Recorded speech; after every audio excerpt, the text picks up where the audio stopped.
speaking of getting shit from the media, Yeah. I was going to write some of the quotes down from this article. It's a Bill Plaschke article from April 28th, 99. So we're right before the playoffs now.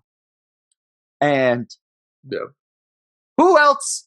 The king of criticism, I've learned. This man criticizes people harder than any other guy, former NBA player, in my opinion. He's like the opposite of Larry Bird. It's like the exact opposite.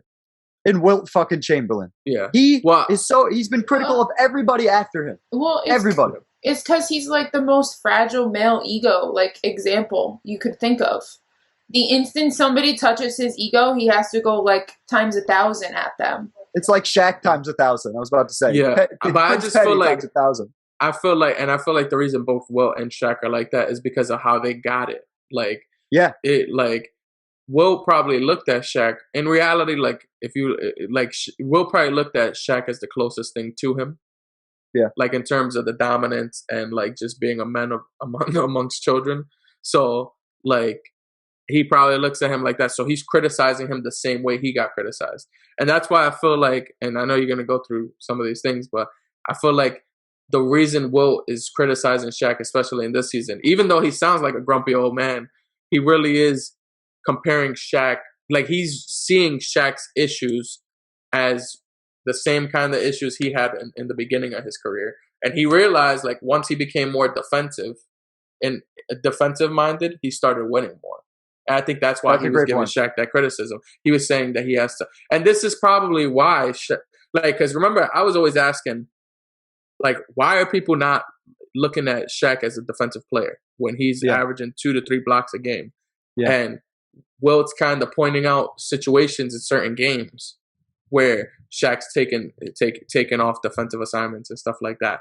And little things like that is probably what the media is saying as well. Yeah, that's definitely true. And I think what you're saying about Wilt is definitely true, because there's a couple of things here that are like he's very critical to Eddie Jones and Eldon Campbell for Glenn Rice, most likely because Eddie Jones was a harder defender than Glenn Rice was going to be. Yeah, and Glenn Rice is there to just shoot threes. Yeah. Here you go. He said Kobe Bryant has been unfairly cast as a whipping boy when more of the blame should go to Shaq. That's what I'm saying. That's why when you were like, the media loves Shaq, I was like, or the media loves Kobe, I was like, I don't know yet. I don't know if that's the case. He said, you're good. No, I was going to say, because that kind of makes sense. Like, I feel like the perfect person to and we've done it already a lot of times, but the perfect person to compare Shaq to is LeBron.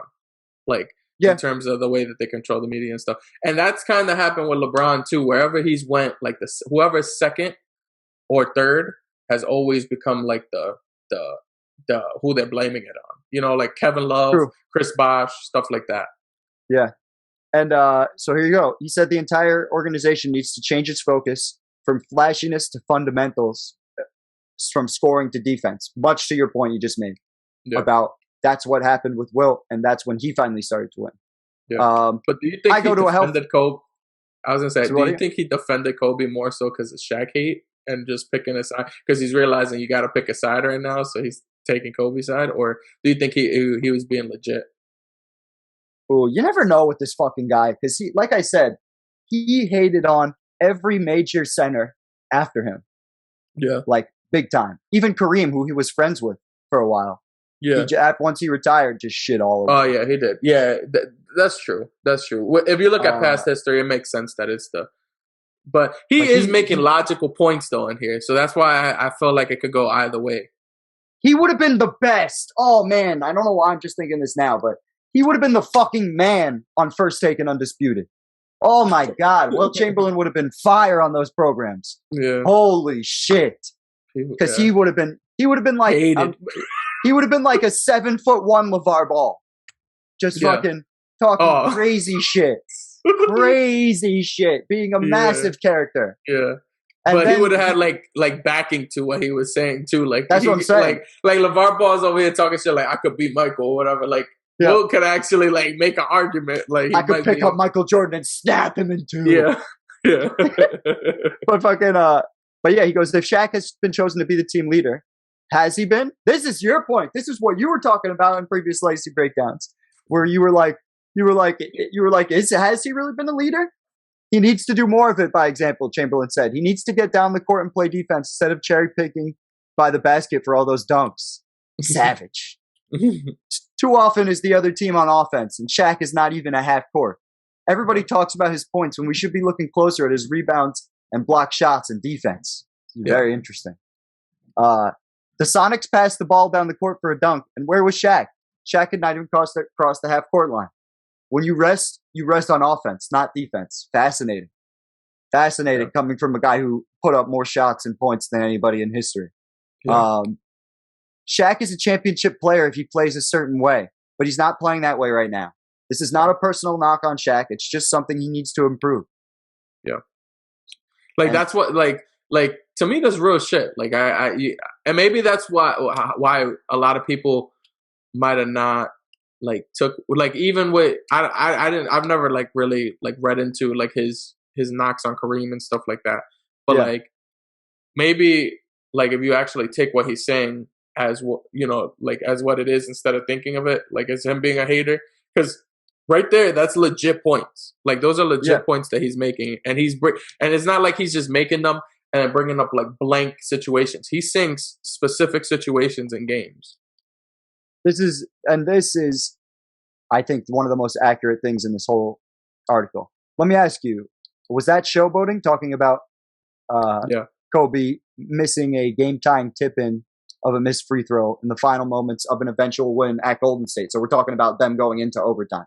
So I guess he missed a tip referred to Brett. You're right. He did make it. You're right. Yep. But he goes, let me ask you, was that showboating? At this point, they should take the bad with the good and stop making their youngest player their fall guy. Yeah. Boom. Boom. Yeah. Fucking. This article, it really speaks to what the biggest issues are with the Lakers at this stage of the game. Yeah.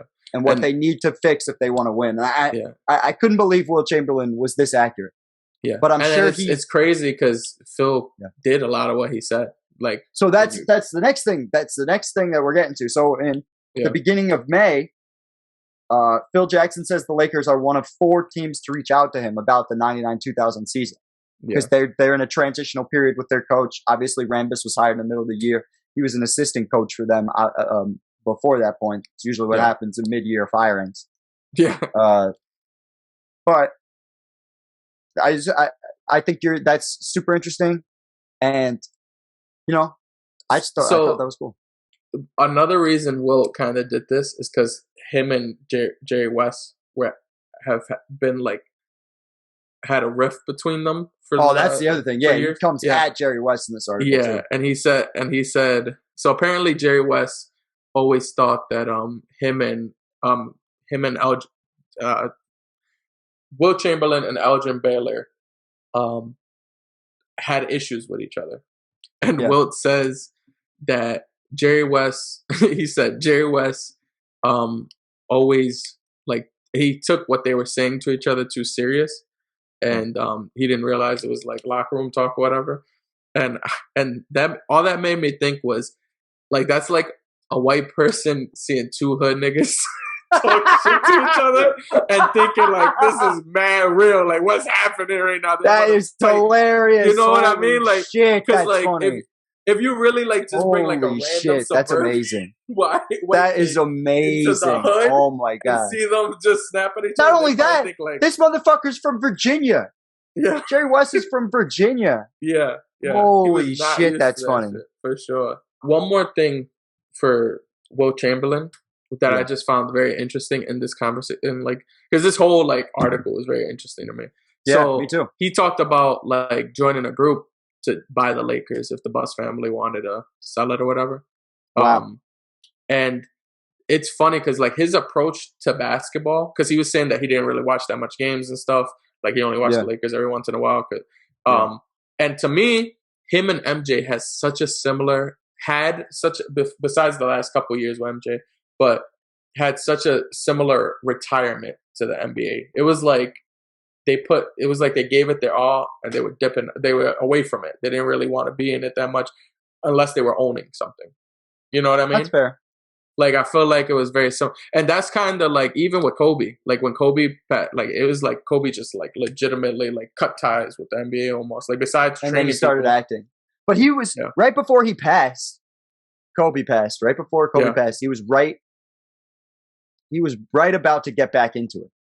Like he started that summer camp with all the all-stars. Yeah, like, it's like he needed time away or something. Yeah, he did. He disconnected himself from the game to get back into it for sure. And he was doing so much with the women's league and with his daughter and stuff. So that's probably what kind of brought him right back to it. Yeah, there were a lot of people that would say repeatedly, like, what if Kobe never passed, what women's basketball could look like. Like what he was going to do for women's basketball, which I think is interesting. But we doing playoffs? Playoff time?